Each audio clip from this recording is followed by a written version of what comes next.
참된 회개. 고린도후서 7장에서 사도 바울은 이전에 보냈던 서신 고린도전서를 언급합니다. 바울은 그 서신에서 어떤 문제로 인하여 고린도 교회인들을 크게 책망했었습니다. 본문에서 바울은 그 서신이 그들을 진정한 회개에 이르게 하는데 어떤 영향을 끼쳤는가에 대하여 말합니다. 그들은 하나님의 뜻대로 근심하였는데 이것이야말로 그들의 회개가 참되다는 것을 입증하는 증거였습니다. 보라, 하나님의 뜻대로 하게 한 이 근심이 너희로 얼마나 간절하게 하며 얼마나 변명하게 하며 얼마나 분하게 하며 얼마나 두렵게 하며 얼마나 사모하게 하며 얼마나 열심 있게 하며 얼마나 벌하게 하였는가. 너희가 저 일에 대하여 일절 너희 자신의 깨끗함을 나타내었느니라. 본문에서 사도 바울은 죄와 관련하여 두 종류의 근심에 관해 말합니다. 하나는 구원에 이르게 하는 회개를 이루는 근심이요, 또 하나는 사망을 이루는 근심입니다. 또한 이 두 종류의 회개가 일반적으로 어떻게 이해되고 있는지도 언급하고 있습니다. 여기에서 다루고자 하는 주제는 참된 회개와 거짓 회개입니다. 이 주제를 다음에 4가지로 나누어 생각해 보겠습니다. 참 회개는 무엇입니까? 참 회개의 행위와 그 결과는 무엇입니까? 거짓되고 위선적인 회개는 어떤 것입니까? 거짓되고 위선적인 회개를 어떻게 식별합니까? 지금은 우리 신앙 고백자들이 신앙을 주제로 하는 여러 가지 훈련의 본질과 특성의 진위를 철저히 가려야 할 때입니다. 그렇게 해야 교회에 거짓되고 무익한 신앙 고백자들이 들끓지 않을 것입니다. 최근에 나는 오늘날 왜 그처럼 많은 위선적인 신앙이 존재하게 되었는지에 대해 깊이 생각하게 되었습니다. 또한 이런 위선적인 신앙이 이야기하는 여러 어려운 문제들의 근원이 무엇인지를 알려고 노력했습니다. 많은 사람들이 스스로를 경건하다고 여기고 있지만 성경에 비추어 보면 실제로는 전혀 경건치 못함을 알 수 있습니다. 그런데 왜 많은 사람들이 이같이 미혹되고 있는 것입니까? 그것은 신앙의 토대가 되는 교훈에 대한 분별력이 부족하기 때문이며, 특히 참된 회개와 거짓 회개를 올바로 식별하지 못하기 때문입니다. 첫째, 참 회개란 무엇입니까? 진정으로 회개하면 죄의 본질에 대한 견해를 달리하게 됩니다. 그에 따라서 죄를 향한 감정의 변화도 일어납니다. 감정은 사고의 소산입니다. 죄에 대한 올바른 견해를 갖게 되고 또 그러한 견해의 변화에 부응하여 죄에 대한 올바른 감정을 갖게 될 때 참 회개를 이룰 수 있습니다. 이것은 올바른 견해입니다. 이때 가지게 되는 견해는 하나님이 죄에 대하여 갖고 계시는 견해와 같은 것입니다. 하나님이 요구하시는 근심, 즉 하나님의 뜻대로 하는 근심은 죄에 대하여 하나님과 똑같은 견해를 갖고 있을 때만 그 심령의 밑바닥에서부터 솟구쳐 오를 수 있습니다. 죄에 관한 견해에 변화가 있어야 합니다. 죄의 본질에 대한 견해의 변화가 있어야 합니다. 참으로 회개한 자가 가지는 죄에 대한 견해는 회개하지 않는 자와는 아주 다릅니다. 참으로 회개한 자에게 있어서 죄는 호감이 가고 매혹적인 것처럼 보이는 것이 아니라 추악하고 혐오스러운 것으로 보입니다. 그들은 자기 자신에 대하여, 즉 자신이 회개하기 전에 그러한 짓을 바랄 수 있었다는 사실에 놀라게 됩니다. 물론 회개하지 않은 죄인들도 죄가 자신을 망하게 하리라는 것, 곧 하나님이 죄로 인하여 자기들을 벌하실 것이라는 사실을 압니다. 그러나 죄는 본래 매력적으로 보이기 때문에 그들은 죄를 사랑하며 죄를 맛봅니다. 그들은 죄로 인한 결과가 행복하게 맺어질 수만 있다면 결코 죄를 포기하지 않으려 합니다. 그러나 회개한 사람은 그렇지 않습니다. 그는 자기의 죄악된 행동을 철저히 증오합니다. 그는 회개하기 전의 일들을 회상하며 이렇게 외칩니다. 내 안에 이런 것들이 있었으니 얼마나 가증스러운가. 얼마나 혐오스러운가. 나는 지옥에 떨어져 마땅한 사람이다. 죄의 특성에 대한 견해의 변화가 있어야 합니다. 죄인들은 하나님이 왜 끔찍한 징벌로 죄를 다스리시는지 이해하지 못합니다.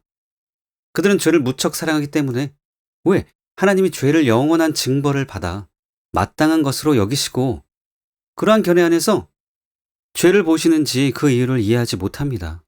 그들 자신이 죄인임을 철저하게 깨달을 때에만 죄를 달리 보게 되며 그리스도인과 동일한 관점에서 죄를 대하게 됩니다. 이렇게 변화될 때에 그리스도인이 되려는 감정의 변화를 갖게 됩니다. 많은 죄인들이 죄와 하나님과의 관계를 알고 있으며 죄의 결과가 영원한 죽음이라는 사실을 인정하면서도 마음으로는 이 견해를 따르지 않습니다. 마귀들과 지옥의 악한 영들이 이런 경우에 해당됩니다. 그러므로 주의해야 합니다. 죄에 대한 견해의 변화는 참 회개에 반드시 필요한 것으로서 항상 회개에 선행되어야 합니다. 이러한 견해의 변화가 선행되지 않는 한 우리 마음은 결코 하나님께로 나아가지 못할 것입니다. 회개 없는 견해의 변화는 있을 수 있습니다. 그러나 견해의 변화 없이 참 회개는 있을 수 없습니다. 셋째, 죄의 성향에 관한 견해의 변화가 있어야 합니다. 죄인은 죄가 영원한 죽음을 받을 성향을 가지고 있다는 것을 믿지 않습니다. 회개하지 않고도 이 점에 관한 생각이 완전히 변화될 수는 있습니다. 그러나 견해가 변화되지 않고서 참으로 회개한다는 것은 있을 수 없습니다.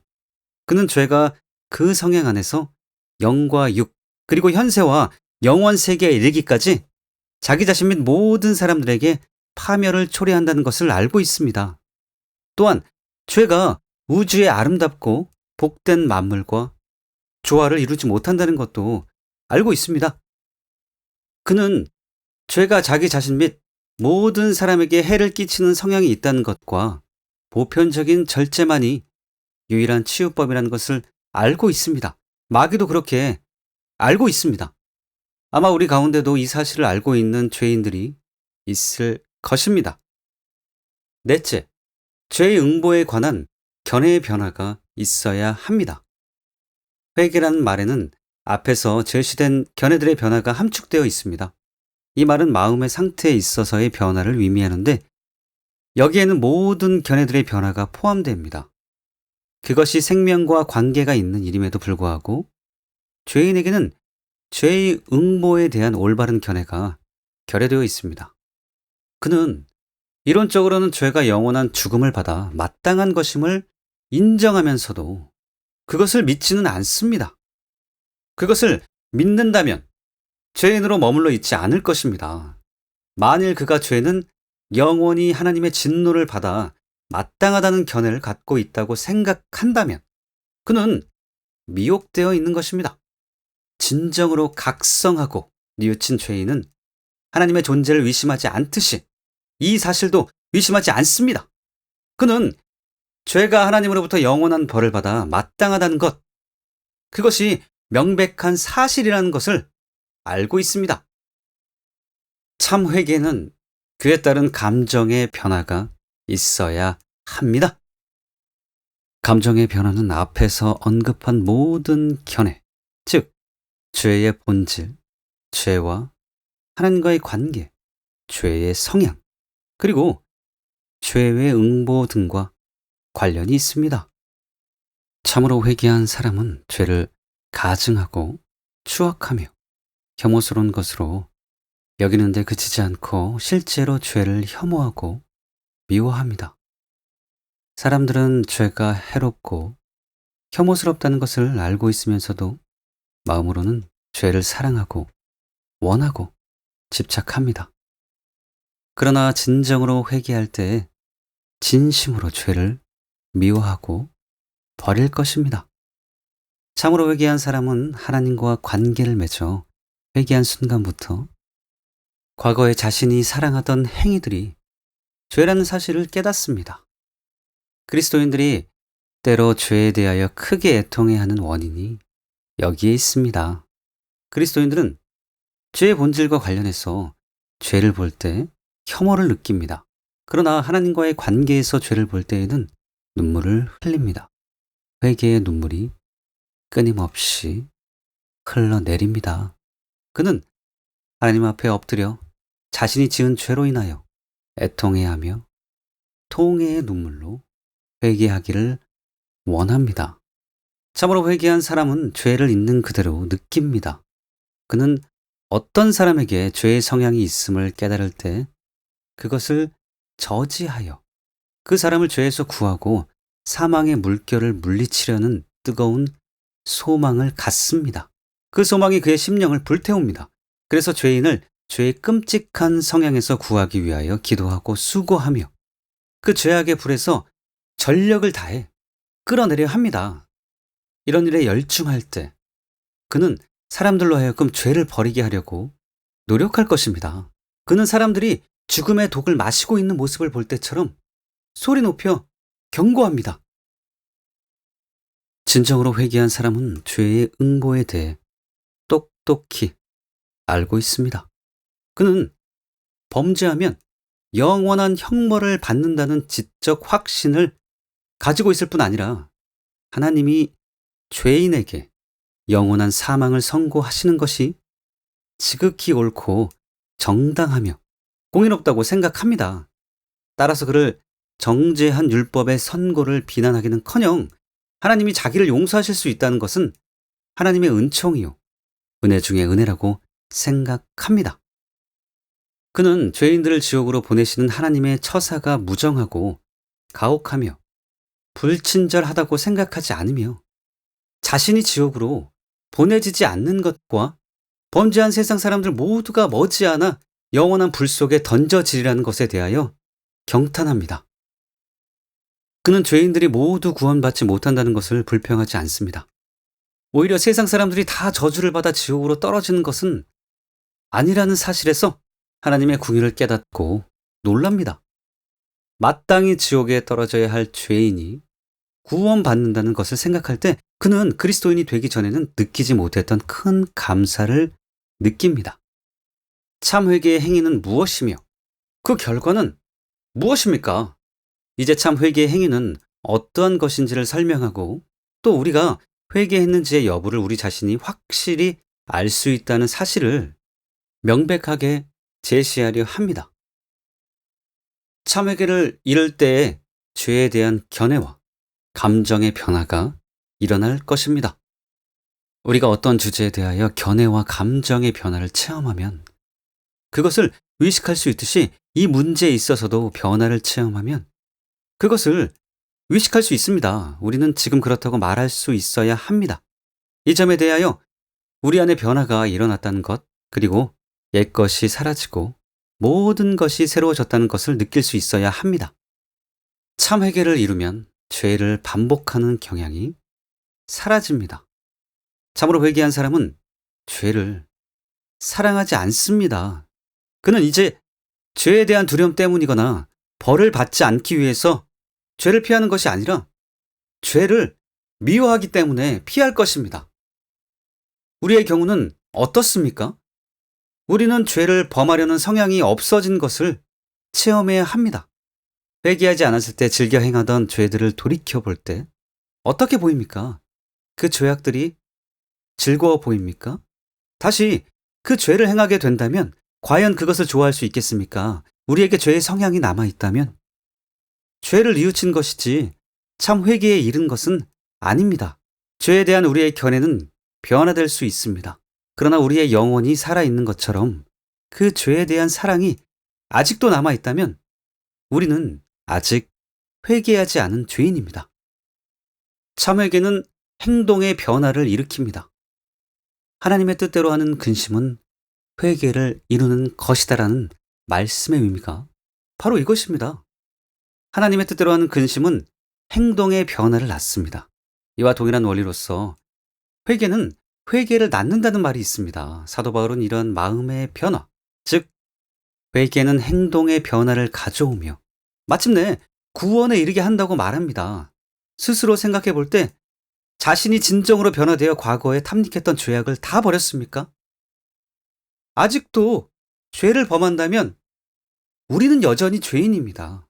마음을 바꾸었다고 해도 행동의 변화가 일어나지 않았다면, 즉 실제적인 개혁을 불러일으키지 않았다면 그것은 하나님의 뜻대로 한 회개가 아니며 하나님이 인정하시는 회개도 아닙니다. 회개가 참되고 순전할 때 죄를 고백함과 동시에 범죄한 일에 대해 보상합니다. 도둑이 회개했다고 해도 훔친 돈을 그대로 가지고 있는 한 회개하지 않은 것입니다. 물론 그 도둑은 자신의 죄를 뉘우쳤을 수도 있지만 회개한 것은 아닙니다. 그가 진정으로 회개했다면 훔친 돈을 주인에게 돌려주었을 것입니다.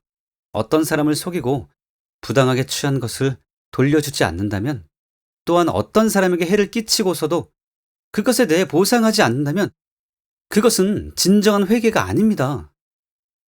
진정하고 진실한 회개는 성격과 행동이 영원히 변화하게 되어 있습니다.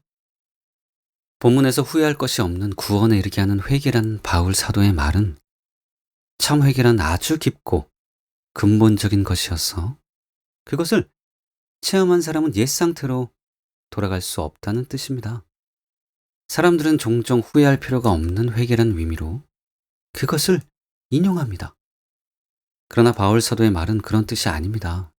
앞에서 말한 바와 같이 본문에도 후회할 것이 없는 회개라고 기록되어 있습니다.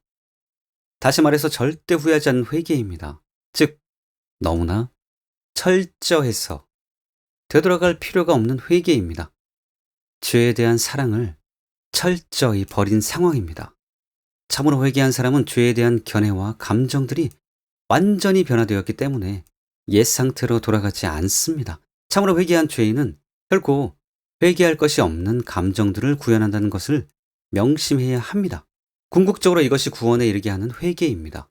이러한 참 회개는 천국에서의 안식에 이르는 때까지 지속됩니다. 이러한 회개의 결과로 구원에 이르게 되는 까닭은 이것이 후회할 것이 없는 회개이기 때문입니다.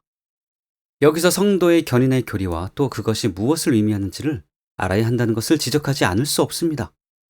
참으로 회개한 사람은 죄에 대하여 과거와는 완전히 다른 감정을 갖습니다. 그리고 죄에 대한 이런 감정을 실생활에 적용하면서 살기 때문에 죄를 미워합니다. 그러므로 그는 회개한 지 오랜 후에도 계속 인내하며 하나님 앞에서 행했던 회개를 저버리고 그 과거의 죄로 되돌아가는 행동은 하지 않습니다. 거짓 회개는 어떤 것입니까? 거짓 회개 또는 위선적인 회개는 세상적인 회개, 즉 이 세상을 쫓아가는 근심이라고 말할 수 있습니다. 다시 말해서 현세의 삶과 관련하여 세상적인 것을 생각하고 염려하는 동기에서 기인하는 죄에 대한 근심입니다. 또는 기껏해야 내세에서의 자신의 행복을 생각하는 근심으로써 죄의 본질에 주의를 기울이는 올바른 근심이 아닙니다. 거짓 회개는 죄에 대한 견해의 변화, 즉 참된 회개에 필연적으로 따르는 견해의 변화에 토대를 두지 않습니다. 거짓 회개는 근본적인 변화를 가져오지 않습니다. 세상적인 관점에서 생각해 보아도 죄가 악한 결과를 낳는다는 것을 알 수 있습니다. 이러한 사실로 인하여 소스라치게 놀라기도 합니다. 죄악이 자기의 명성에 크게 영향을 끼치리라는 것, 또한 우리의 생활을 위험하게 만들 것임을 압니다. 다시 말해서 만일 우리의 감추어졌던 어떤 행동이 드러난다면 우리 자신이 치욕을 당하게 되리라는 것을 압니다. 그 때문에 몹시 두려워하고 괴로워합니다. 사람들이 이렇게 세상적인 근심을 하는 것은 그 저변의 세상적인 것을 생각하는 마음이 깔려있기 때문인데 우리는 이러한 일들을 흔히 볼 수 있습니다. 거짓 회개는 이기심의 그 토대를 둡니다. 사람이 회개하는 데에는 여러 가지 이유가 있습니다.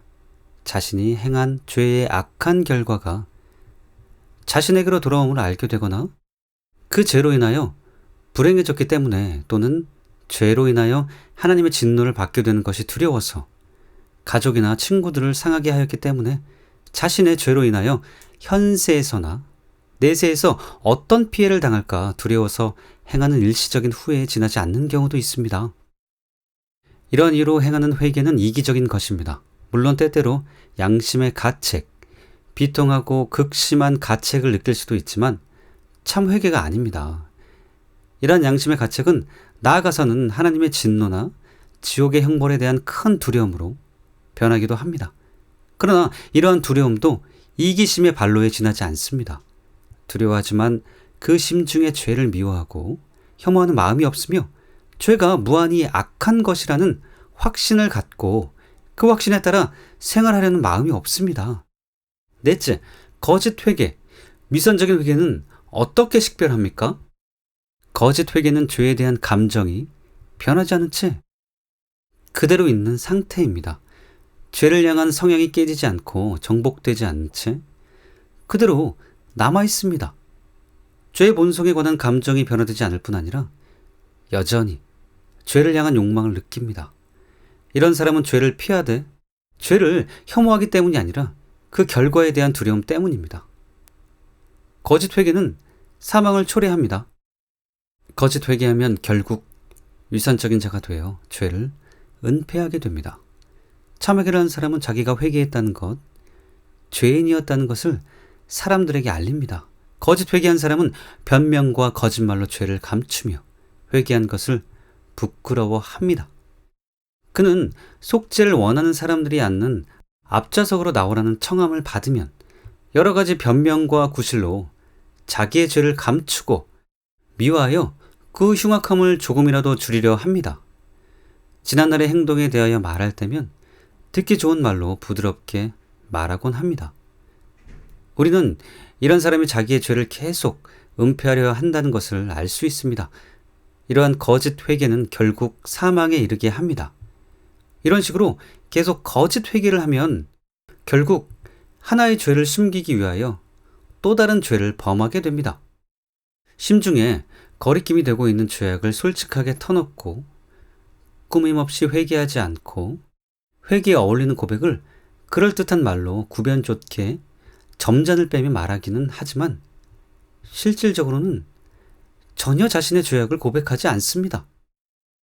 그러면 우리는 어떻습니까? 누군가와 함께 자신의 죄에 대하여 말하는 것을 부끄러워합니까? 만일 그렇다면 우리의 근심은 세상적인 근심에 지나지 않으며 죽음을 이루는 근심일 뿐입니다. 우리는 죄인들이 자기의 죄에 대하여 이야기하지 않으려고 피하는 것을 자주 봅니다. 그러면서도 그들은 스스로 열렬한 진리 탐구자라 칭하고 그러한 방식으로 그리스도인이 되기를 기대합니다. 지옥에서도 그와 같은 종류의 근심을 볼 수 있습니다. 지옥에 떨어진 불쌍한 영혼들은 모두 하나님의 눈을 피하려 합니다. 천국에 있는 성도들에게는 그러한 근심을 찾아볼 수 없습니다. 천국 성도들의 근심은 분명하고 꾸밈이 없으며 충심에서 우러나온 것입니다.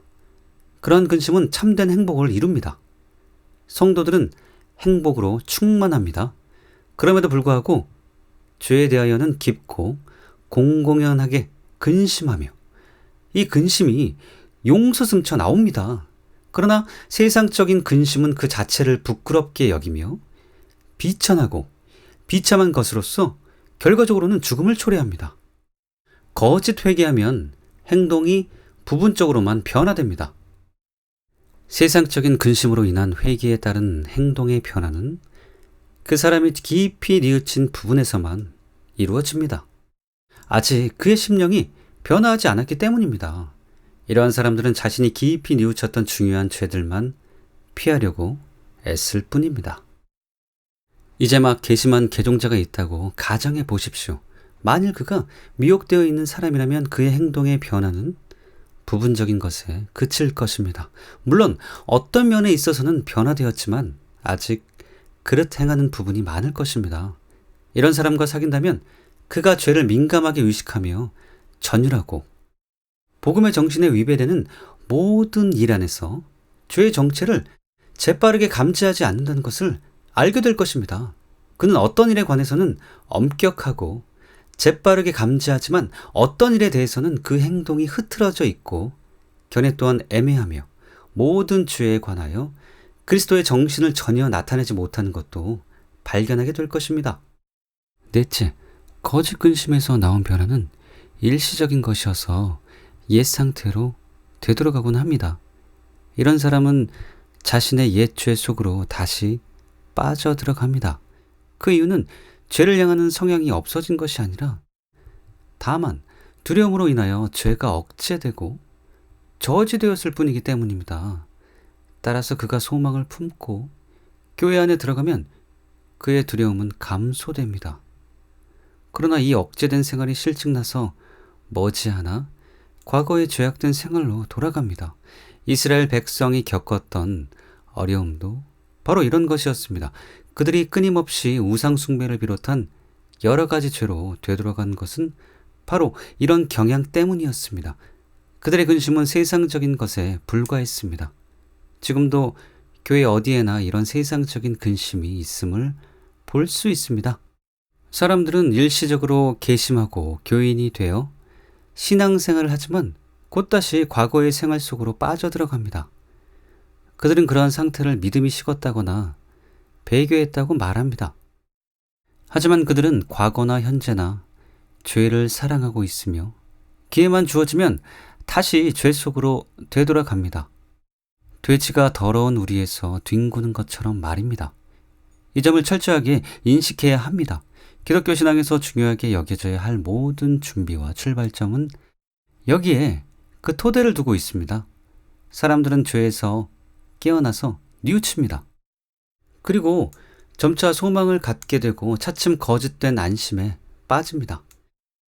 그리고 점차 소망을 갖게 되고 차츰 거짓된 안심에 빠집니다. 그리하여 그는 아주 죄에 빠져 멀어져 버립니다. 그들은 교회에서 낙오되지 않으려고 대단히 조심하였겠지만 죄의 근원들이 깨지지 않았던 것입니다. 그래서 그들은 옛 생활 방식, 즉 죄 속으로 돌아가는 것입니다. 사치한 치장을 좋아했던 여자들이 회개한 후에도 여전히 그것을 사랑하는 경우가 있습니다. 이런 여자들은 차츰 리본이나 외양을 화려하게 꾸며준 허영으로 되돌아갑니다. 그래서 회개한 뒤에도 교인이 되기 전에 하던 대로 사업에 몰두하고 세상적인 것들을 탐욕적으로 추구합니다. 사회의 각 분야를 두루 살펴 완전히 회개한 개종자들을 찾아보십시오. 개심하기 전에 그들을 괴롭히던 죄들이 그들과 거리가 아주 멀어졌다는 것을 발견하게 될 것입니다. 참으로 개심한 사람은 옛날 자신을 괴롭히던 죄에 다시 빠지지 않습니다. 왜냐하면 그는 죄를 매우 미워하기 때문입니다. 그러나 만일 그가 미혹되고 있고 세상적인 마음을 가지고 있다면 그는 항상 같은 죄로 되돌아갈 것입니다. 사치한 치장을 사랑하던 여자는 다시 온통 화려하게 치장하고 과거에 하던 생활 속으로 단숨에 빠져듭니다. 죄의 근원이 깨어지지 않았기 때문입니다. 불법을 마음으로부터 완전히 몰아내지 않았기 때문에 마음속으로는 항상 불법과 관계를 맺고 있었기 때문입니다. 다섯째, 거짓 회개가 낳은 변화는 마지못해 되어진 변화입니다. 거짓 회개가 낳는 변화는 부분적이고 일시적일 뿐만 아니라 강요되고 강조된 마지못해 이루어지는 변화입니다. 참된 회개를 한 사람의 변화는 마음에서 우러나온 변화입니다. 그에게는 더 이상 죄를 향하는 성향이 없습니다. 그 심령 안에서 성경의 약속이 성취됩니다. 그는 지혜의 길은 즐거운 길이요 그 첩경은 다 평강이니라. 잠언 3장 17절의 말씀의 참뜻을 알게 됩니다. 그는 구세주의 멍에가 쉽고 그의 짐은 가볍다는 것을 실제로 체험합니다. 하나님의 계명들이 고통스러운 것이 아니라 즐거운 것임을 느낍니다. 하나님의 계명이 금과 정금보다 더 사랑스럽고 꿀보다 더 달다고 느낍니다. 그러나 거짓 회개는 아주 다릅니다. 그것은 율법적인 회개요 사랑의 소산이 아닌 두려움으로 말미암은 회개입니다. 그것은 이기적인 회개요 죄로 인한 불순종에서 순종으로의 자유롭고 자발적이며 진정에서 우러나온 변화가 아닙니다. 우리가 거짓 회개를 했다고 가정해 보십시오. 우리는 자신이 죄를 미워하기 때문에 죄를 피하는 것이 아니라 다른 것 때문에 피한다는 것을 알게 될 것입니다. 죄를 혐오하기 때문에 또는 그리스도인의 위문을 사랑하기 때문에 죄를 피하는 것이 아니라 양심의 거리낌이 되어서 영혼을 잃게 될까봐 또는 소망이나 명예를 잃게 될까봐 두려워 죄를 피합니다. 그러한 사람들을 성경에 명시되어 있는 말씀들을 근거로 한 위문을 행하도록 떠밀어야 합니다. 그렇지 않으면 그들은 죄에 대하여 변명하고 위문을 회피하고 자신의 생활 방식에는 큰 죄가 없다고 생각합니다. 이는 그들이 죄를 사랑하기 때문입니다. 그러므로 감히 거역하고 달아날 수 없는 하나님의 명백한 명령이 없다면 그들은 죄를 범할 것입니다. 참 회개는 그렇지 않습니다. 그들은 위대한 사랑의 법에 위배되는 일을 혐오하며 하나님이 그것에 대하여 명백하게 명하셨든 명하지 아니하셨든 간에 당연히 그것을 피합니다. 그런 사람이 독한 술을 마시거나 만들거나 파는 일을 그만두는 데에는 하나님의 명백한 명령이 필요하지 않습니다. 그는 그것이 위대한 사랑의 법에 거슬린다는 것을 알고 그것을 혐오하며 그래서 하나님을 모독하거나 도둑질하거나 다른 혐오스러운 짓을 행하지 않는 것처럼 더 이상 그와 같은 일을 행하지 않을 것입니다. 참된 회개를 한 사람은 동료들이 자기를 핍박하지 못하게 하기 위하여 하나님이 그렇게 말씀하셨다고 말할 필요가 없습니다. 그는 그릇된 일을 전혀 행하지 않기 때문입니다. 진정으로 죄를 회개한 사람은 당연히 악한 일을 미워하며 행치 않을 것입니다. 위선적인 회개는 독선을 낳습니다. 위선적인 회개를 한 사람도 예수 그리스도가 죄인들의 유일한 구세주라는 것을 알고 있으며 구원을 위하여 그를 믿고 위지한다고 고백할 수도 있습니다. 그러나 결국 그는 실제로 구원을 위하여 예수 그리스도를 위지하기보다는 자기 행위의 변화를 위지하는 경우가 허다합니다. 자기 마음을 관찰해 본다면 이것이 사실이라는 것을 알게 될 것입니다. 그는 그리스도로 말미암는 구원을 기대한다고 말할지도 모릅니다.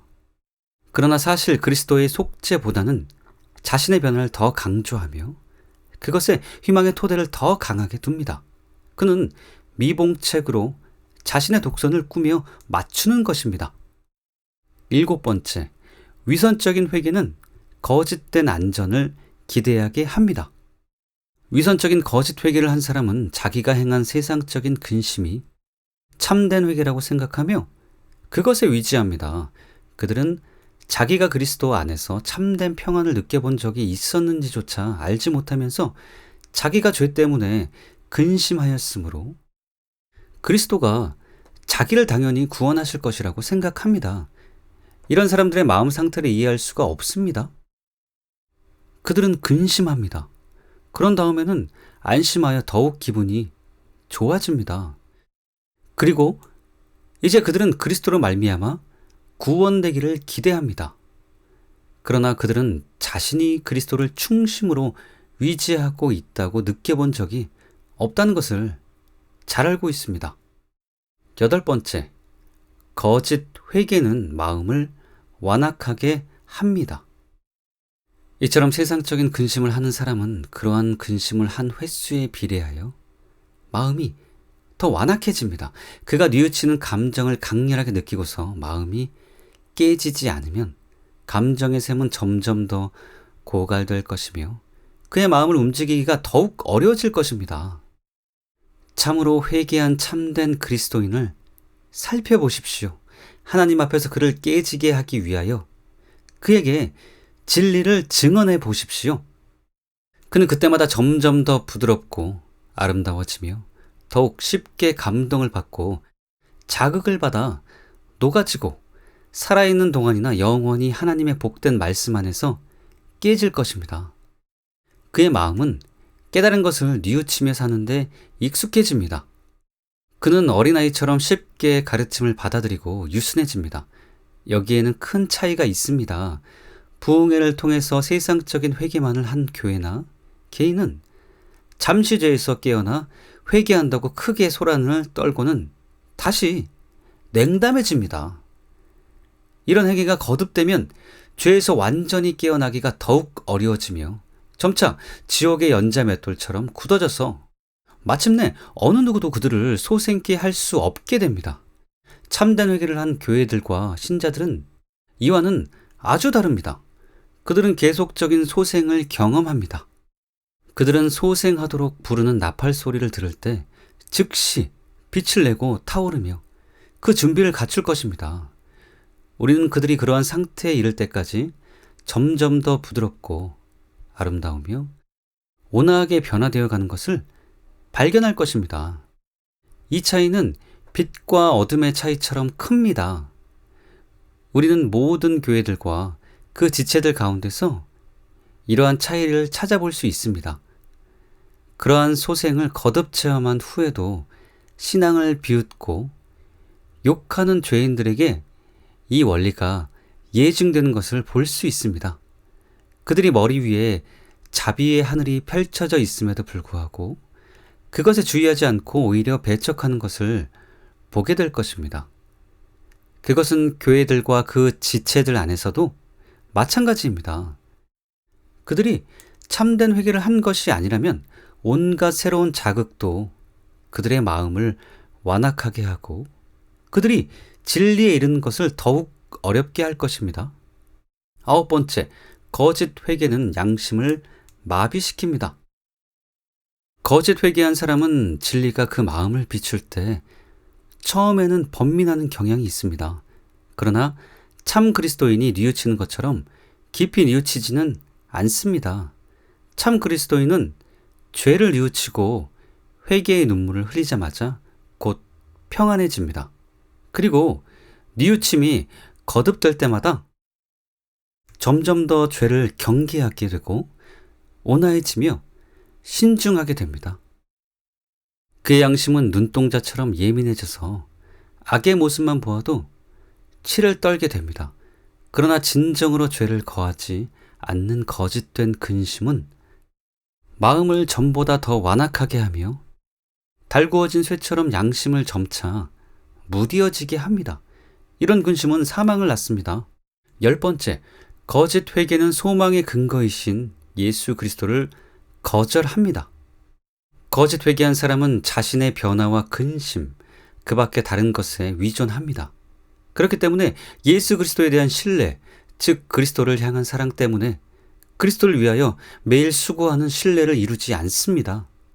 11번째, 거짓 회개는 순간적이고 일시적인 것입니다. 이런 회개는 분명히 후회를 낳는 회개입니다. 거짓 회개했던 사람들은 전에 느꼈던 깊은 회개의 감정을 점차 부끄러워할 것이며 그것에 대하여 말하려 하지 않을 것입니다. 혹시 그것에 대하여 말한다 해도 경멸적이고 냉담한 태도로 말할 것입니다. 아마 그들이 부흥회 때에는 매우 열정적이었으며 제일 열심인 것처럼 보였을 것입니다. 그러나 부흥회가 끝나면 옛날로 다시 돌아가 자기가 열심을 냈던 것을 부끄러워할 것입니다. 그들은 자신이 회개했다는 사실 자체를 후회합니다. 그런 사람들은 죄 고백을 위한 속죄의 자리인 앞좌석에 나왔다는 것을 부끄러워할 것입니다. 고조된 부흥의 순간이 지나가면 그들은 지나치게 열성적인 것을 반대하며 신앙에 있어서 좀 더 냉정하고 일관된 태도를 취할 필요가 있다고 말하기 시작할 것입니다. 이는 그들이 나중에 후회할 회개를 했기 때문입니다. 우리는 때때로 부흥회에 참석하여 회개하고 개종했다고 고백하는 사람들이 그 고백의 근거였던 표준들과 수단들, 그리고 교리들을 거역하는 것을 봅니다. 그러나 참 그리스도인은 그렇지 않습니다. 참 그리스도인은 결코 회개를 후회하지 않습니다. 그는 부흥회 때에 느낀 고조된 감정을 결코 부끄럽게 여기지 않습니다. 결론. 지금까지 언급한 내용을 통해서 우리는 교회 안에 거짓되고 무익한 신앙 고백자들이 많은 이유를 알았습니다. 그들은 뉘우침을 회개로 세상적인 근심을 후회할 것이 없는 구원에 이른 회개를 이루는 하나님의 뜻에 맞는 근심으로 오해한 것입니다. 여러 해 동안 관찰해온 결과 나는 세상의 모든 교회에 오늘날과 같은 슬픈 현상이 만연하게 된 데에는 이유가 있다고 확신하게 되었습니다. 뉘우친 죄인들이 그 뉘우침을 그리스도인이 되기 위한 큰 십자가로 느끼는 이유를 알 수 있습니다. 그들은 믿지 않는 동료들과 즐기던 악한 생활을 단념하는 것을 큰 시련이라고 생각합니다. 만일 그들이 참된 회개를 했다면 죄를 단념하는 것을 십자가로 생각하지 않을 것입니다. 나는 과거에 그리스도인이 되어 교회와 연합한 초신자들을 처음 볼 때마다 마음에 와닿던 느낌을 회상합니다. 당시 나는 초신자들이 신앙심을 갖는 것은 그들의 영혼을 구하고 천국에 이르게 하는 길이기 때문에 대체로 좋은 일이라고 생각하면서도 그것을 대단히 불행한 일처럼 여겼습니다. 그 당시에는 초신자들이 믿는 순간부터 참 행복을 누린다고는 꿈에도 생각하지 못했습니다. 신앙을 갖는 것이 대체로 유익하고 궁극적으로도 좋은 일임을 알면서도 실제로 자신이 그러한 신앙생활을 통해 행복할 수 없다고 생각하는 경우가 흔히 있습니다. 이것은 회개의 참된 본성에 관한 오해 때문입니다. 그런 사람들은 참된 회개를 하면 과거에 사랑했던 죄악된 것들을 미워하게 된다는 것을 이해하지 못합니다. 죄인들은 갓 회개하고 참 그리스도인이 된 친구들을 무도회와 파티, 죄악된 오락들과 어리석은 것들을 혐오한다는 것, 그리고 이런 일들에 대한 사랑이 십자가에 못 박혔다는 것을 이해하지 못합니다. 하나님께로 돌아와 계심한 젊은 여자가 있었습니다. 그 여자의 아버지는 교만하고 세속적인 사람이었습니다. 그녀는 사치한 옷과 무도회를 좋아했었습니다. 그녀가 계심한 후에 아버지는 그녀를 강제로 무용 교습소에 데려가서 춤추게 하곤 했습니다. 그럴 때면 그녀는 울었습니다. 때때로 춤을 추려고 무도회장에 서 있을 때에는 혐오감과 슬픔이 거세게 밀려왔습니다. 그 이유를 알 수 있을 것입니다. 그녀는 이런 일들에 대하여 후회할 것이 없는 회개로서 진정한 회개를 한 것입니다. 어떤 이들은 이렇게 생각합니다.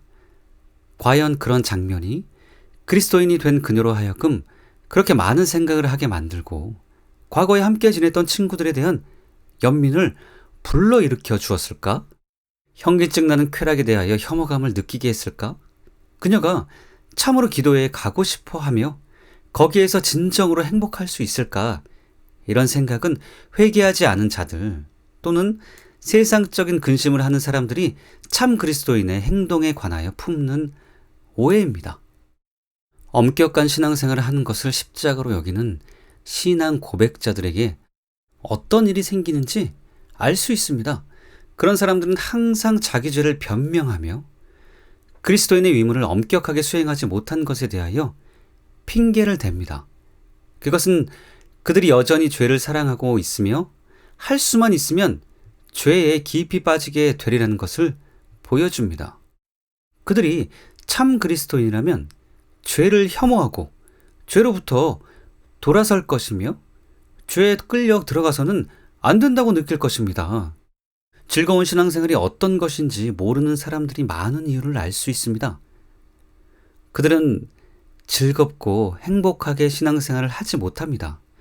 그들은 사랑하는 많은 것들을 포기해야 하기 때문에 슬퍼합니다. 그들은 항상 용광로 같은 시련의 고통 속에 거합니다.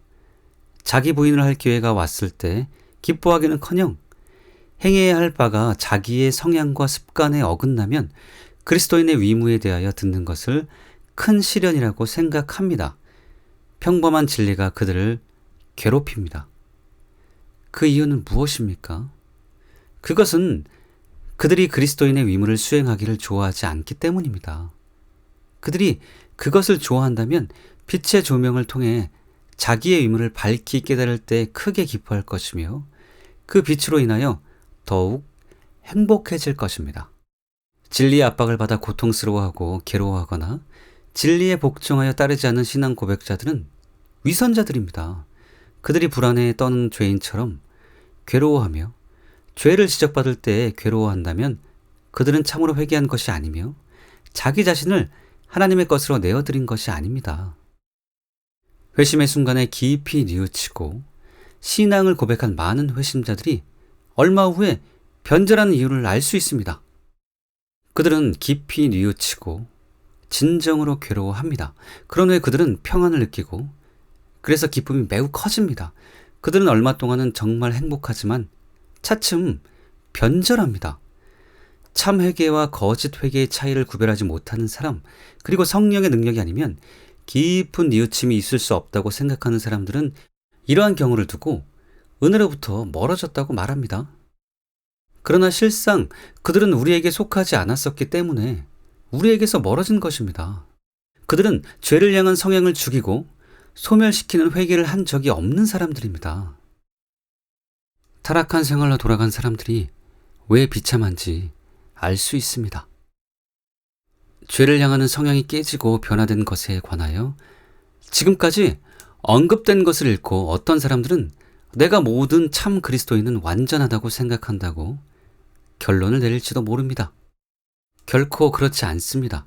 타락한 옛 생활로 돌아간 그리스도인과 거짓으로 신앙을 고백한 상태에서 원래의 죄악 상태로 돌아간 위선자 사이에는 큰 차이가 있습니다.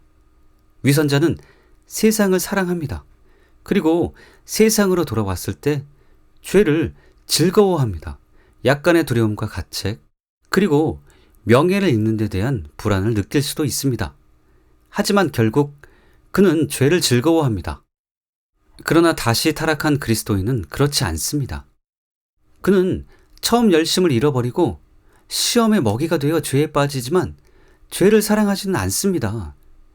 그는 그 상태를 항상 괴로워하고 고민합니다. 그는 마치 고향에서 떠난 사람처럼 불행하게 느낍니다. 사실 그때 그에게는 죄를 범하지 못하게 보전해 주시는 하나님의 성령과 하나님의 사랑이 역사하지 않습니다. 그렇다고 해서 그가 죄를 사랑하는 것은 아닙니다. 그는 불행합니다. 그는 자기가 비참하다고 느낍니다. 그는 위선자와는 아주 다릅니다. 다시 타락한 사람은 하나님의 사랑을 떠나 있기 때문에 육체가 멸망되어 성령을 구하도록 하기 위하여 당분간 사탄에게 넘겨질 수도 있습니다. 그러나 그는 다시는 옛날처럼 죄를 즐거워할 수 없으며 과거에 세상의 쾌락을 통해 누렸던 즐거움을 느끼지 못합니다. 또 불법을 물 마시듯 행할 수 없습니다. 그러나 방황을 계속하는 한 그는 비참한 자입니다. 뉘우친 죄인들이 죄를 버리겠다고 맹세하기를 두려워하는 이유를 알 수 있습니다. 그들은 약속을 지키지 못할 것이 두려워 죄를 버리겠다는 약속을 하지 못합니다. 그들은 죄를 사랑하고 있습니다. 주정꾼은 자기가 술을 사랑한다는 것을 알고 있습니다. 그가 약속을 지키기 위하여 술을 자제하고 피하지만 그의 욕구는 여전히 술을 그리워하고 있습니다. 뉘우친 죄인의 경우도 마찬가지입니다. 그는 자기가 죄를 사랑하고 있다는 것, 그리고 죄를 범하는 태도를 끊지 않았다는 것을 압니다. 그래서 감히 약속을 하지 못합니다. 일부 신앙 고백자들이 서원을 거부하는 이유를 알아야 합니다. 그것도 같은 원리입니다. 그들은 자기의 죄를 사랑합니다. 그들은 자기의 마음이 방종을 옹호하려 한다는 것, 그리고 그것을 포기하겠다고 약속하기를 두려워하고 있다는 것을 알고 있습니다. 스스로 그리스도인이라고 고백하는 많은 사람들이 교회와 결합하기를 거절하는 것은 바로 그 때문입니다. 그 감추어진 이유는 이렇습니다. 그들은 마음으로 여전히 죄를 쫓고 있음을 느끼고 있으며 그래서 교회와의 계약 의무를 행하지 못하리라고 생각하는 것입니다. 그들은 죄를 지을 경우 교회의 훈계에 순종하려 하지 않습니다. 그런 사람은 자기가 위선자라는 것을 알고 있습니다. 세상적인 근심을 하는 죄인들은 자신의 문제가 무엇이며 자신이 회심하지 않은 이유가 무엇인지 알 수 있을 것입니다. 그들은 죄에 대한 생각을 마음으로 받아들일 수 있을 때 그리스도인이 될 것이며 그것이 참된 회개라고 생각할 것입니다.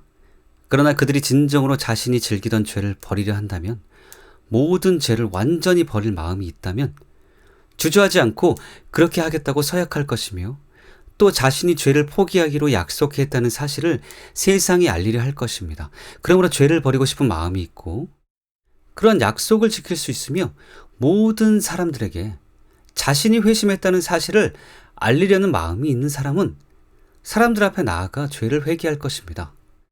그러나 회개하여 새 사람이 되어야 한다는 것을 잘 알고 있으면서도 회개하기를 꺼리는 사람들은 계속 그 죄악을 쫓아 행하다가 결국 자신의 종말 앞에서 두려워 떨 것입니다. 그때에는 회개해도 소용이 없을 것입니다. 이 세상에서 기회가 주어졌을 때에 회개하지 않았으므로 지옥 깊은 곳에 떨어질 것입니다. 죄를 회개하고자 하는 사람은 이제까지 언급된 방식으로 회개를 표현하고 나타내야 합니다. 그러나 아직도 죄를 사랑하며 죄에 빠져 지내는 사람은 여러 사람 앞에 나와 회개할 필요가 없습니다. 우리는 이런 사람들을 위해 하나님께 나아가 기도해야 합니다. 그들이 그릇 행하고 있는 것을 뉘우치면서도 아직 죄를 버리지 못하고 있으며 우상을 섬기고 있다고 기도해야 합니다. 그들이 처해 있는 상태가 너무 무섭고 끔찍하기 때문에 주님은 이런 죄인들에게 긍휼을 베푸실 것입니다.